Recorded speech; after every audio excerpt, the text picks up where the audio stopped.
ও মন পাগলা রে কেন আগলা রাখলি ঘরের দরজা ও মন পাগলা রে কেন আগলা রাখলি ঘরের দরজা ও মন পাগলা রে কেন আগলা রাখলি ঘরের দরজা ও মন পাগলা রে কেন আগলা রাখলি ঘরের দরজা ও মন পাগলা রে কেন আগলা রাখলি ঘরের দরজা। একটা হলো মুখ আমার জানের মহাজ্ঞানী তোমার কাছে বলি কথা শোনো গুণমণি আর কি বলছে সপ্ত দ্বার পরিহরি বৈঠল শিহরি অনাহত বিশুদ্ধা আজ্ঞাচক্র মণিপুর দ্বিদল পদ্ম সহস্র নাকি বলছেন ওরে জয় ভগবানের নাম করে সেখানেতে জানি ভক্তির দেশে আমার জানেন মহাজ্ঞানী ভগবানেরও ভ আমারও ভ তাহলে ভয়ে ভব জ্বালা ভগবানের তিনি বলেছেন ভ গ যুক্ত বান আর ভগবান যারা তথ্যের লোক তারা তথ্য নেবেন আর যারা তথ্যের লোক তারা তথ্য নেবেন বাবা আর যে ভাইরা গর্তের লোক তাদেরকে গর্তে একটু দিতে হবে না কি বলছেন কবি গান তো একরকম মানে হয় না আর কলার খোসা ছাড়ি বিক্রি হবে না আপনারা বুঝে নেবেন ভক্ত ভগবান বড় ভাবের গান তাহলে ভয়ে ভব জ্বালা নাশ করে আর দুঃখ হরে গঙ্গা জলে দেহ পবিত্র করে পাগলা রে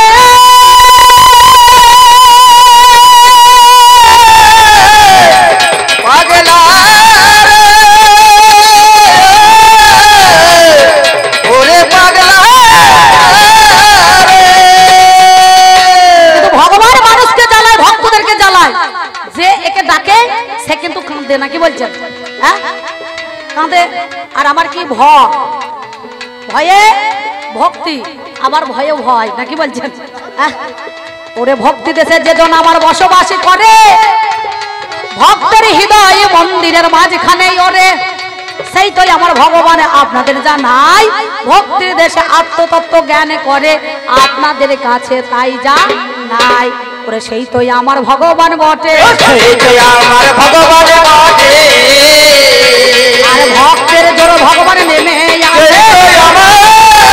ভগবান বটে ভয়ে ভক্তি করে কয়ে তত্ত্ব জ্ঞান করে নিত্য নিত্য করশন করে যে জন সেই তো ভক্তবিন্দু জগতের সংসারের মধ্যেখানে করে আলাপন নাকি তাহলে আমাদের মধ্যেখানে কি বলেন দেখিনি ভয়ে ভক্তি ভরে তয়ে তত্ত্ব জ্ঞান আর দন্ত নয়ে নিত্য যেজন গোবিন্দের চরণে আশ্রয় করতে পারেন তিনি হচ্ছে ভক্ত এই ভক্ত যদি না থাকে তাহলে ভগবানের কোনো অস্তিত্ব থাকবে না থাকবে ভক্তের জন্যই ভগবান ভগবানের জন্য কিন্তু ভক্ত নয় বুঝতে পেরেছেন এই কথাটা মাথায় রেখো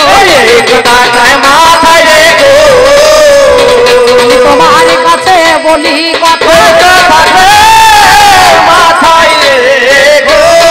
এইবার বলছে সাধক সিদ্ধ স্থূল প্রবর্তক চারটে দেশে আছে চারটে দেশে কে থাকে একটা হচ্ছে সখ্য একটা হচ্ছে বাৎসল্য একটা হচ্ছে মধুর আর একটা হচ্ছে শান্ত নাকি বাবা শান্ত ভাবের ভাব কাদের সত্য যুগে ঋষিমণিগণ যারা তাদের শান্ত ভাব সখ্য ভাবে ভাব কাদের নাম যার অর্জুন অর্জুনটা কোথায় থাকে দেহের মধ্যেখানে যে ব্রহ্ম স্বরটাকে অর্জন করতে পারে তার রথের সারথি একমাত্র ভগবান শ্রীকৃষ্ণ এই রথিটাকে সার করার জন্য সেই ব্রহ্মটাকেই তো সার করে সহস্বরে তুলে রেখেছে তিনি অর্জন করে বাবাই অর্জুন হয়েছে সেখানে হচ্ছে সক্ষভাবে সখা যিনি তার মধ্যেখানে ব্রহ্মরূপী হয়েই বিরাজ করছে সেইখানে গোবিন্দকে সাক্ষী রেখে দাস্যকার হনুমান ত্রেতা যুগের মধ্যেখানে তার কর্মচারী হয়ে দাসত্ব করেছে নাকি বলছেন ভগবান রামচন্দ্র যা আদেশ করেছে এই রামনবমী কালকে গিয়েছে নাকি বলছেন ভগবান চলে গিয়েছে তবু সেই ভাঙা সেতুর তীরে আজ পর্যন্ত মানে ভগ্ন সেতু যেটা এই ভগ্ন সেতুর তীরে রাম রাম করতে করতে করতে করতে সেই হনুমান আজও পর্যন্ত কান্নাকাটি করছে আর সেই হনুমানের জয়ধ্বনি কিন্তু যত ভক্তবিন্দুরা দিচ্ছে কালকে বজরং বালি কি বলে জয় কি বলছেন আর সব গাই ছিল কালকে দেখেছেন মারোয়াড়িদের গান আমাদের বর্ধমানে খুব কম হয় কিন্তু ঝাড়খণ্ডের এলাকাতে বেশি হয় বুঝতে পারছেন তারা হনুমানের পুজোটা বেশি করে আর কি বলে জয় জয় রঘুপতি রাঘব রাজা রাম পতিত পাবন জয় সীতারাম রঘুপতি রাঘব রাজা রাম পতিত পাবন জয় সীতারাম জয় জয় রঘুপতি রাঘব রাজা রাম পতিত পাবন জয় সীতারাম বলো জয় সীতারাম, বলো জয় জয় সীতারাম, জয় সীতারাম জয় সীতারাম জয় জয় জয়। রঘুপতি রাঘব রাজা রাম পতিত পাবন জয় সীতারাম জয় জয় রঘুপতি রাঘব রাজা রাম পতিত পাবন জয় সীতারাম। এটা হচ্ছে দাস্য আর বাৎসল্য ভাব। মা যশোদা পিতা নন্দ কৃষ্ণের জন্য কেঁদে কেঁদে অন্ধ নাকি বাবা। আর মধুর ভাবের ভাব কাদের? বোজ গোপীরা, রাধা রানীরা, যিনি শ্রীমতী রায় জগৎ সংসারের মধ্যেখানে, সেই তো আমার মধুর ভাবে হলো, সেই তো আমার মধুর ভাবে হলো, তাহলে বৃন্দাবনের মধ্যেখানে সেই তো আমার মধুর ভাব হলো। তাহলে দেহের মধ্যেখানে মূলাধারে কিন্তু সেখানে গোবিন্দ পাওয়া যায় না। পাওয়া যাবে কোথায়? প্রেম ভাব ভক্তি আমাদের মধ্যেখানে, যেমন কাম ক্রোধ লোভ মদ মোহ মাশ্চর্য আর আর পঞ্চভূত। এই পঞ্চভূত ক্ষিতি অবতেজ মরুদ্ভব বুদ্ধি জ্ঞান অহংকার আর বিবেকের দ্বারাই সেইখানে ভগবানকে জাগ্রত করতে হয় নাকি বলছেন। তাহলে মধুর ভাবের ভাব, সেই জন্য যে এক দ্বারা আছে মূল সাধনার দ্বার, সেটা কোথায় বলুন দেখিনি? সেটা হচ্ছে শান্ত ভাবটাকে বাদ দেওয়া হলো কেন না, সেটা হচ্ছে সিদ্ধি লাভ করার জন্য। আর আপনাদের বলছে না, আর একটা জিজ্ঞাসা করেছে আমাকে ফাঁকে, বলল প্রত্যেক দিন চতুর্দলায় বাজনা বাজিয়ে রায় রামানন্দ সার্বভৌম পণ্ডিতের কাছে তিনি ভেবেছেন সাধন তত্ত্বটাকে জানার জন্য। তাহলে সেই তত্ত্ব শতবৈদিক ব্রাহ্মণ নিয়ে চতুর্দলায় বাজনা বাজাইতে বাজাইতে ভবানন্দর পুত্র রায় রামানন্দ ওই গোদাবরী তীরে স্নান করত। গোদাবরীটা কোথায়? সে আমাদের কি বাইরে না, যেটাকে গুচ্ছ তত্ত্ব আবরী তাকে বলা হয় গোদাবরী। এটাকে বলা হয় গোদাবরী, তুমি শোনো কথা কর্ণ ভরি, তাকে বলা হয় গোদাবরী।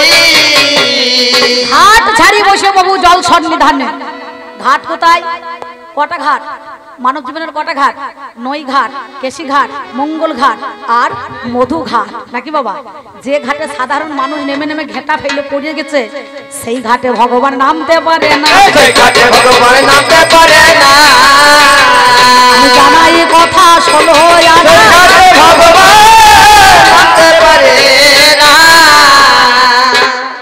এই যে আপনাদের কাছে সেই রামানন্দ বলল, সেই তত্ত্বটা রাধা কৃষ্ণের যে মিলন, সেই মিলনটা কিন্তু কোনো ভক্ত নিজে মুখে প্রকাশ করতে পারে না, পারে বাবা। এটা হচ্ছে গোপন তত্ত্ব আমাদের মধ্যেখানে। সেই তত্ত্বকে জানার জন্য ইহা হয় বলে অতি উত্তম শান্ত সখ্য দাস্য বাৎসল্য মধুর। আর এই মধুর ভাবটা রাধারানী, ভগবান শ্রীকৃষ্ণ আর রাধারানীর যে মিলন, সেইটাকে একটু গোপনে রাখতে হয়। আর এই তত্ত্ব যদি কোনো ভক্ত বর্ণনা করে, তার বলা মহা পাপ, বুঝতে পারছেন। তাহলে সেই রসের আস্বাদন, যেমন বিন্দু দিলে রাস হয়, ব আকার যুক্ত করতে হবে, একটা আকার যুক্ত করতে হবে, তবে হবে রাস। আর বিন্দু তুলে দিলে হবে বাস, আর সেই বাসে গেলে পরে সবার হবে সর্বনাশ, বুঝতে পারছেন। হ্যাঁ, তাহলে সর্বনাশ যদি হয়ে যায়, তাহলে কিন্তু আর রাস হবে না, তখন বাস হয়ে যাবে নাকি বলছেন। তখন রমন হবে না, তখন বমন বাবা হয়ে যাবে। বমন বাবা হয়ে যাবে। আমি জানাই এ কথায় আপনাদের, তবে বমন বাবা হয়ে যাবে। এই জন্য চারটে দ্বারে বহরে আছে রায় রামানন্দ ভবানন্দ। সম্মুখে দাঁড়িয়ে কে বলুন দেখিনি? রামানন্দ রায় ভবানন্দ। সেই রাবণ যুগের মধ্যেখানে কথা দেওয়া ছিল, বললাম আমি কলিযুগের মধ্যেখানে আজকে রায় রামানন্দ হয়ে যাব। রূপ গোস্বামী মীরাবাই, কি মীরাবাই মেবার রাজ্যের রানী ছিল, রানা কুম্ভের স্ত্রী। সেই মেবার রাজ্যটাকে চলতে একবারে মনে করুন শ্যামা পূজা, মানে কালী পূজা নাকি বলছেন। কালী পূজা চলতো, আর মীরা করতো কি শ্যামের পূজা। হ্যাঁ, সেই মেবার রাজ্য থেকে সেদিন তিনি করলেন কি, বলল যে রাজ্যে শ্যামা পূজা হয় আমি কিন্তু সেখানে থাকবো না, আমার শ্যাম বলে দরকার নাই। বলো এই মেবার রাজ্য থেকে পরিত্যাগ করে তিনি দ্বারকার মধ্যেখানে চলে এলেন। আপনারা জানেন তাহলে কত বড় ভক্ত বা কত বড় ভক্তা এই জগতের মধ্যেখানে তিনি গোবিন্দের চরণ আশ্রয় করবে বলে তিনি রাজ্য ছাড়লেন, রানীর পাটও ছেড়ে দিলেন, সাধারণ মানুষের বেশে চলে এলেন একবারে দ্বারকার মধ্যেখানে। আপনারা একটা গান শোনেননি? হ্যাঁ, রাজরানী মীরা ভিখারিনী গো গিরিধারী তোমারও লাগিয়া। রাজরানী মীরা ভিখারিনী গো গিরিধারী তোমারও লাগিয়া। রাজরানী মীরা ভিখারিনী গো গিরিধারী তোমারও লাগিয়া। আমি পথে পথে ফিরি উদাসিনী হরি নাম ভিক্ষার মাগিয়া গো গিরিধারী তোমারও লাগিয়া। রাজরানী মীরা ভিখারিনী গো গিরিধারী তোমারও লাগিয়া। এসো এসো তুমি বংশীধারী, এসো এসো তুমি গিরিধারী, এসো এসো তুমি বংশীধারী, এসো এসো তুমি গিরিধারী। মীরা কাঁদে তোমারও লাগিয়া গো গিরিধারী তোমারও লাগিয়া। রাজরানী মীরা ভিখারিনী গো গিরিধারী তোমারও লাগিয়া।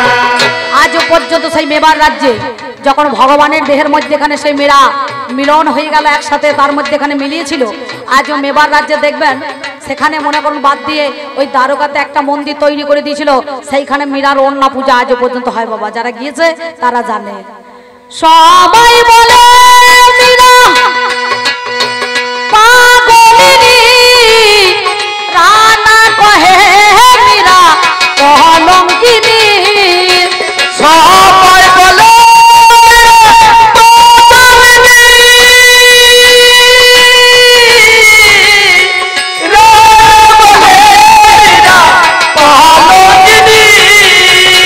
সবাই বলে মীরা পাগলিনী, রানা কহে মীরা কলঙ্কিনী। গিরিধারী তোমারও লাগিয়া গো গিরিধারী তোমারও লাগিয়া। রাজরানী মীরা ভিখারিনী গো গিরিধারী তোমারও লাগিয়া। রাজরানী মীরা ভিখারিনী গো গিরিধারী তোমারও লাগিয়া। কিছু বলছেন? বেশ, তাহলে সেই জন্য যিনি বৈষ্ণব দেবী কামাখ্যার মধ্যেখানে আমরা যাই, সেখানে কিন্তু সাধনার দরজায় সেইখানে কিন্তু বসে আছে নাকি বাবা? তাহলে এই দেহের মধ্যেখানে সাধনার মধ্যেখানে সেখানে বসে আছে দুটো প্রহরী। কি বলুন দেখিনি? আমাদের মধ্যেখানে সিদ্ধি লাভ করার জন্য সেইখানে গিয়ে তিনি পাহারা দিচ্ছেন নাকি? তাহলে আজকে আপনাদের মধ্যেখানে সেই কথা আমার পাল্লাদার জিজ্ঞাসা করেছে। তাহলে সাতটা শিকল কে বলছে? সাতটা দ্বার, সপ্ত দ্বার পরিহরি বৈঠলো শিহরি। সাতটা দ্বারকে ভেদ করে তাকে শিকলটাকে ছিঁড়ে এই মায়ার বাঁধনটাকে মুক্তি করে দিয়ে তবে গোবিন্দের কাছে পৌঁছানো যাবে। গোবিন্দের কাছে পৌঁছানো যাবে। কৃষ্ণ প্রেমানন্দে একবার হরি হরি বলুন। গোবিন্দের কাছে পৌঁছানো যাবে। সেই জন্যই তো বৃন্দাবনে ডালপালা নবদ্বীপের গোড়া গোবিন্দর গোয়া রাধার রা দুই তনু ভাব ধরে নাম নিলেন গোড়া। জগাই মাতা যদি না থাকতো তাদের মতো বড় ভক্ত, তাহলে গৌর হরিকে কেউ চিনত? আর নিত্যানন্দ যদি না থাকতো তাহলে গৌরের নামটা কেউ নিত? আগে নিতাই ভজ, তবে বাবা গৌর পাবে, তবে বাবা গৌর পাবে। ওরে ভক্তি ভরে আমি জানাই তবে নিতাইটা কি? নিত্য ধনের যিনি আয় করতে পারেন তিনি তো নিতাই। নিতাই নিতাই নিতাই আমরা নি বস্তুটাকে আই করেছি, তাই তো নাম হয়েছে নিতাই, নাকি বলছেন? হ্যাঁ, আপনারা শুনেন নি? এ নাম কে আনিল রে, কোথায় ছিল রে? মধুমাকা হরিনাম নদিয়া নগরে সচী মাতার ঘরে উদয় হলো নিমাই চাঁদ, নাকি? তাহলে সেই জল ঘাট ছেড়ে প্রভু কত না আমাদের 14 মুষ্টি যেমন বৈষ্ণবরা কৌপিন পড়ে, সেই অষ্টঙ্গুল মাপের দ্বারাই সেদিন ঘাট, সেই ঘাটের মধ্যেখানে প্রভু বিমুখ করে বসে আছে। জানাই কথাই আপনাদের কাছে, আমাদের লিঙ্গমূলে থেকে মনে করুন সেই যে ঘাট, সেই ঘাটের দ্বারাই সেইখান থেকে প্রভু আমার বসে আছে, তাই না? তাহলে সেই ঘাটটা কি মঙ্গল কেশি নয়, এই ঘাটের মধ্যেখানে সেখানে দাঁড়িয়ে আছে, তাই গুচ্ছ তত্ত্ব আবরি তাহাকে বলা হয় গোদা বড়ি। তাহলে রামানন্দ এত বড় ভক্ত, চতুর্দলায় বাজনা বাজাইতে বাজাইতে চলে আসছে শতবৈদিক ব্রাহ্মণ নিয়ে, যুবতী নারী তারা তৈল মর্দন করছে, তবু কাম কামনার বাসনা আনা আছে? আছে কি বলুন দেখিনি? হ্যাঁ, আর কোনো প্রশ্ন আছে? টাকার বেলায় সমান সমান কম বেশি নাই, আপনার হাত তুলে বলুন আর কোনো প্রশ্ন আছে? আমার দিদিরা বলছে আর নাই। ঘুমিও না মা, বুঝতে পেরেছো? খবরদার দিনের বেলায় ঘুমিও না, আর ঘুমালে পরে দেখবেন আসল মাল পাওয়া যাবে না। যতক্ষণ গান চলবে ততক্ষণ মিলন গীতি না শুনে যদি বাড়ি চলে যান, আমি ব্যক্তিগত অম্বিকা আগে থেকে বলে রাখছি, আপনাদেরও 10 দিন ধরে মিলন হবে না, বুঝতে পারছেন? হ্যাঁ, আর এই মিলন যদি না দেখে যাও তাহলে বিপদে পড়ে যাবে। সেই জন্য আমার বাবাদেরকে বলছি, তাহলে তুমি আমাকে জিজ্ঞাসা করেছিলে ভক্ত কয় প্রকার, ভক্ত কোথা থাকে?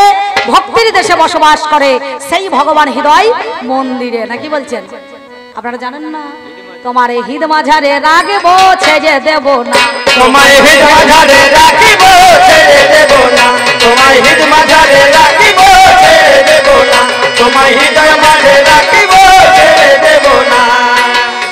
ওরে চলে গেলে সোনার গৌর, চলে গেলে সোনার গৌর, আর তো পাবো না, না না ছেড়ে দেব না, তোমার হৃদ মাঝারে রাখিব ছেড়ে দেব না, তোমার হৃদয় মাঝে রাখিব ছেড়ে দেব না, তোমার হৃদয় মাঝে রাখিব ছেড়ে দেব না।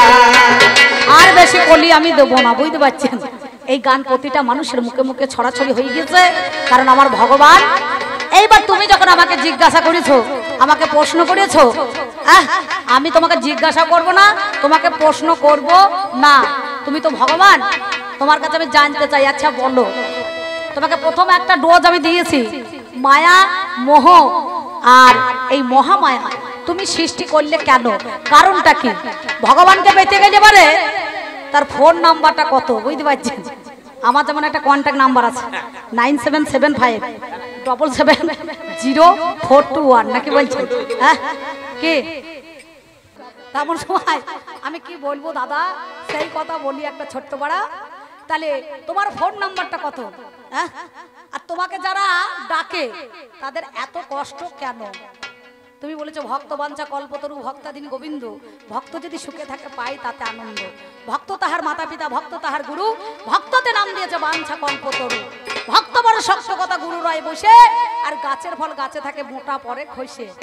ওই মোটা খসা বলতে হবে না, কোন সময় গুরু, কোন সময় মাতা পিতার, কোন সময় ভক্ত। বলো তোমার কাছে হয়ে থাকে, তোমার কাছে হয়ে থাকে, তুমি বলো দেখি আজ আমার কাছে, তোমার কাছে হয়ে থাকে।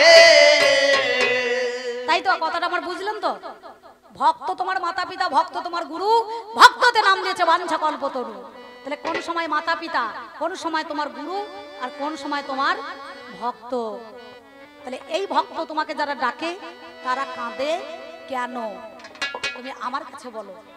ভালো করে তারটা একটু জড়িয়ে দেবেন, হ্যাঁ, সাবধান হবে না, হ্যাঁ, কারণ আর গোলমাল করলে চলবে না, নাকি বাবা? তাহলে আমাদের মধ্যে এখানে স্থূল প্রবর্তক সিদ্ধ সাধন, সেই সাধনের দ্বারাই গোবিন্দকে লাভ করা যায়, নাকি বলছেন?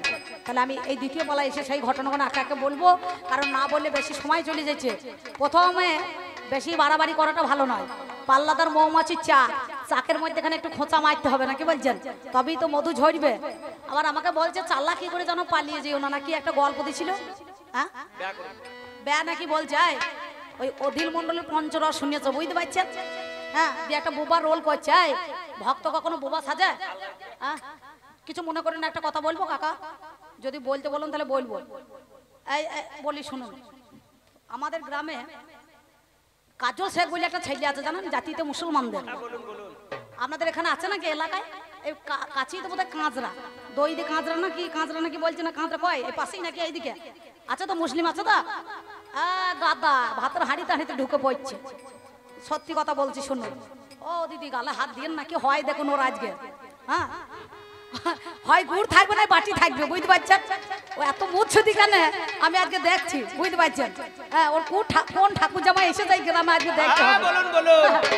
তা এমন সময় একটা ছোট্ট করে কথা বলি, তা কাজল শেখ এখন এই নদিয়াতে কবে এখন পোস্টিং হয়েছে, পুলিশে চাকরি করে জানেন। আমি কিন্তু জানি না, আমার সঙ্গে পড়াশোনা করতো, আমি কবি গান শুনে মানে শিখেছি। এইবার ও হঠাৎ করে একদিন দেখছি এই নাগা চেকিং চলছে এখন চারিদিকে, দেখছেন তো?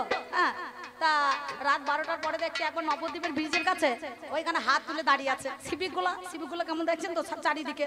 গাড়িটা আমাদের ছেলেপুলিরা দাঁড় করিয়েছে।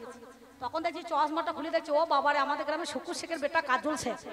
আমার সঙ্গে পড়েছে ক্লাস ফ্রেন্ড। আমরা হ্যাঁ ভাই আমার গাড়িটা দাঁড় করলি কেন? তা বলছে চুপ আমি বড় বাবু। আমরা বড় বাবু যা যা যা করবি কর, কি ব্যাপার কি? তা বলছে শোন কোথা গিয়েছিলি? আমার ভাই আমি ওই যে শ্রীনাথপুর গঞ্জডাঙ্গায় গান ছিল রে, নন্দ জেঠুর সঙ্গে একটু গান করতে গেছিলাম। তা বলছে শোন তো তো মেলা মোবাইলে গান দেখছি, তা কাজ কর কেন ওই নদিয়াতে তোদের সোনার গৌর হরি আছে, তা একটুখানি আমাকে দেখাইতে পারবি? আলা ভাই কিছু মনে করিস না, দেখ তোরা জাতিতে মুসলমান তো, আমাদের হিন্দুতে যেমন ওই খোল নাল ঢোল তবলা এসব হারমোনিয়াম ওই মসজিদে বাজে না, তেমনি তোকেও তো ঢুকতে দেবে না। তা বলছে কেন কাজী সাহেব যে ঢুকেছিল, আর সে হইল চাঁদ কাজী আর তুমি হইল পাজি, পুলিশের তোলা তুলছো মাল, তুমি কাউকে ছাড়ছো না। তা যদি বা দেখাইতাম তাহলে ওই যে দাড়িওয়ালা মাল চুরুক দাড়ি রেখেছিস, দাড়িওয়ালা মাল তো অ্যালাউ নাই। তা বলছে যদি আমি গৌরহরিকে দেখতে পাই দাড়ি কোটা চাইছে ফেলে দেবো। আমি মনে মনে আমার ভালোই হইলে আবার লাইনে চলে এসেছে, দাড়ি কোটা তো কাটা যাবে না, কি বলছেন? তাহলে ভাই দাড়ি কাটবি, জাতটা লুকাবি কি করি? বলে কেন তোর নাম যে কাজল শেখ, তোর বাবার নাম শুকুর শেখ, তাহলে ঘন্টা 4-5 মতোই 5 ঘন্টার মতো একটুখানি টাইটেলটা বদলিয়ে নে। বলছে কি বলবি? না জাতটা একটু পাল্টাইতে হবে। বলে কি বলবি? এত কথা জিজ্ঞাসা করে বাড়ি কোথায়? বলবি বর্ধমান। বলি গ্রামটা কোথায়? বলবি বুঝছি গ্রাম। তোর নাম কি? বলবি আমার নাম হচ্ছে কাজল ঘোষ, যেন শেখ বলি দিই না তাহলে বিপদে পড়ে যাবি।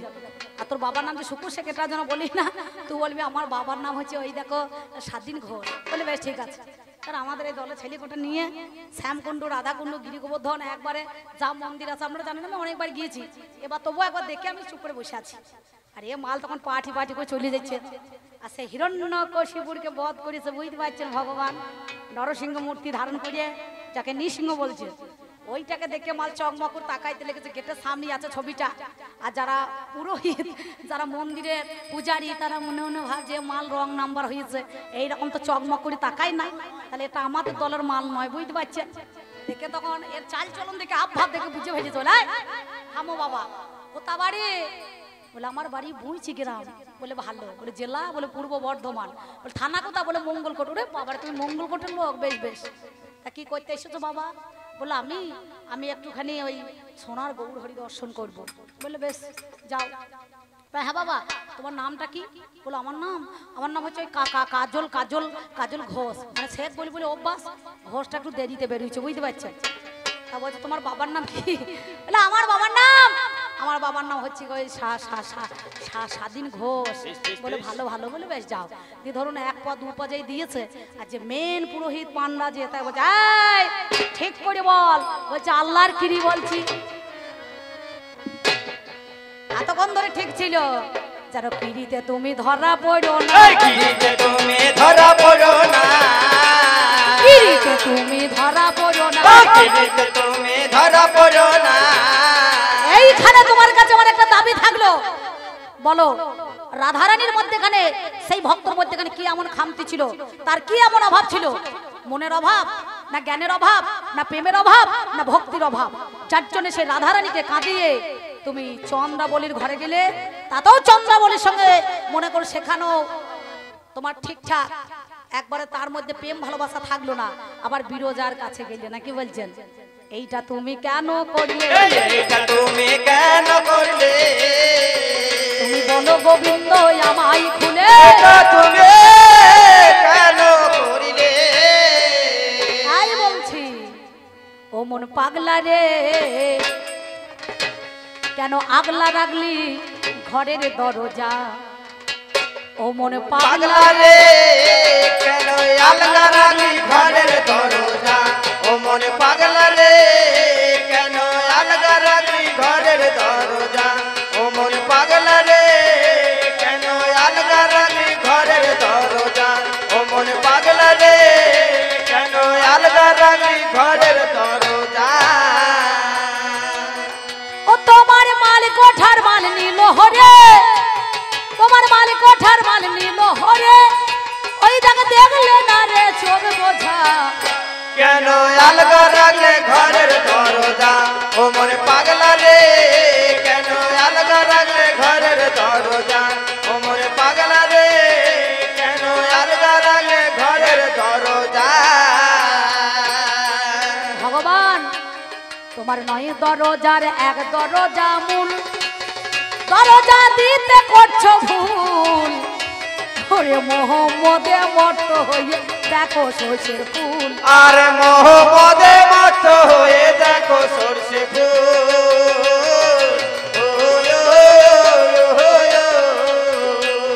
ওরে কামরসেতে হইয়া মজবুল ওরে কামরসেতে হইয়া মজবুল ওই দেখ ছয় চোরায় মারে মজা কেন আলগা রাখলে ঘরের দরজা ও মন পাগলা রে কেন আলগা রাখলে ঘরের দরজা ও মন পাগলা রে কেন আলগা রাখলে ঘরের দরজা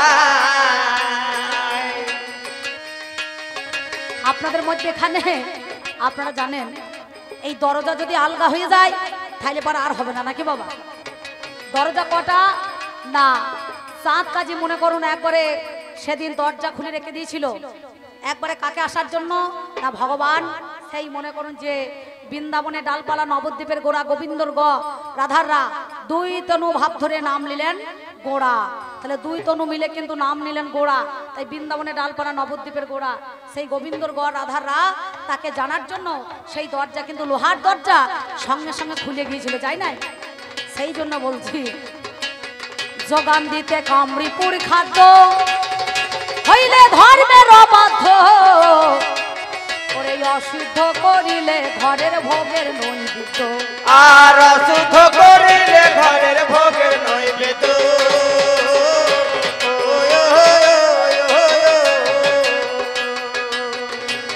তোমার সম্মুখেতে মরণ বাধ্য তোমার সম্মুখেতে মরণ বাধ্য ওই দাগে বাজাই সরখা মনে রাজা কেন আলগা রাখলে ঘরের দরজা ও মন পাগলা রে কেন আলগা রাখলে ঘরের দরজা ও মন পাগলা রে কেন আলগা রাখলে ঘরের দরজা ও মন পাগলা রে কেন আলগা রাখলে ঘরের দরজা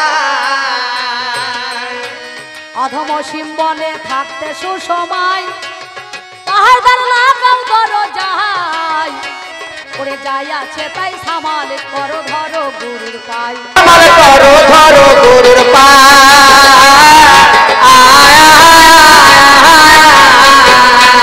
অধম সিম্বলে থাকতে সুসময় পাহাড় লাগাও দরজায় করে যাই আছে তাই সামাল করো ধরো গুরুর পাই আর যাই আছে তাই সামাল করো ধরো গুরুর পাই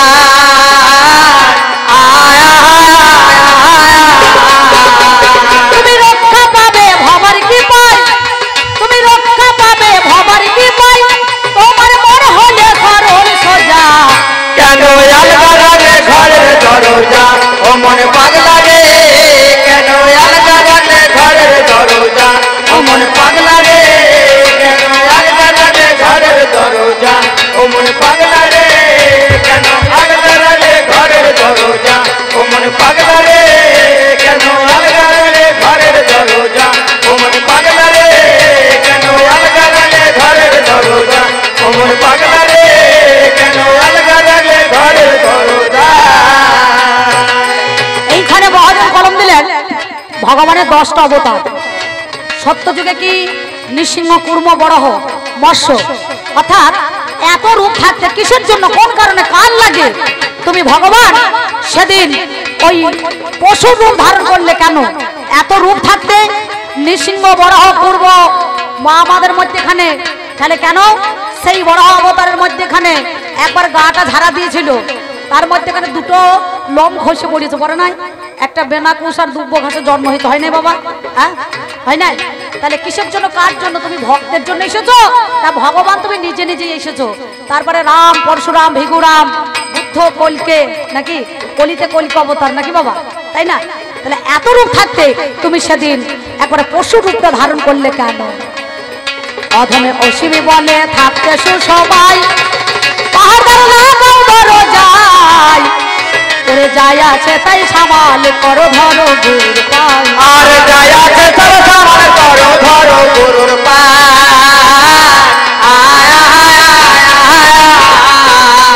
তুমি রক্ষা পাবে ভবার কি পাই, তুমি রক্ষা পাবে ভবার কি পাই, তোমার মন হলে সরল সোজা কেন আলগারে ঘরের দরজা ও মন পাগলা রে, কেন আলগারে ঘরের দরজা ও মন পাগলা রে, কেন আলগারে ঘরের দরজা ও মন পাগলা রে, কেন আলগারে ঘরের দরজা ও মন পাগলা রে, কেন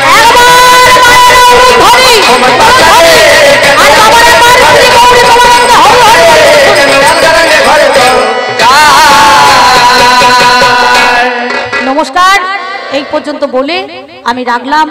আমার ভগবান এবার আসুক নাকি বলছেন? আমি ভক্ত হয়ে যতটুকু পারলাম দিলাম, আপনাদের চরণে নিবেদন করলাম উনি আসুক, উনি 1 ঘন্টা বলুক, তারপর আমি আবার এসে বলবো নাকি বলছেন? কারণ বেশি ভালো তো বললা চললা নয়, টাকার বেলা সমান সমান কম বেশি নাই। হ্যাঁ, বেটা ছেলে বলে টাকা কম নেবে না, আমি ওর চাইতে যদি 50 টাকা বেশি নিতে মুখটা মনে হচ্ছে 5 কেজি বাট করা ঝুলিয়ে দিয়েছে, বুঝতে পেরেছেন? আর যায় আছে সব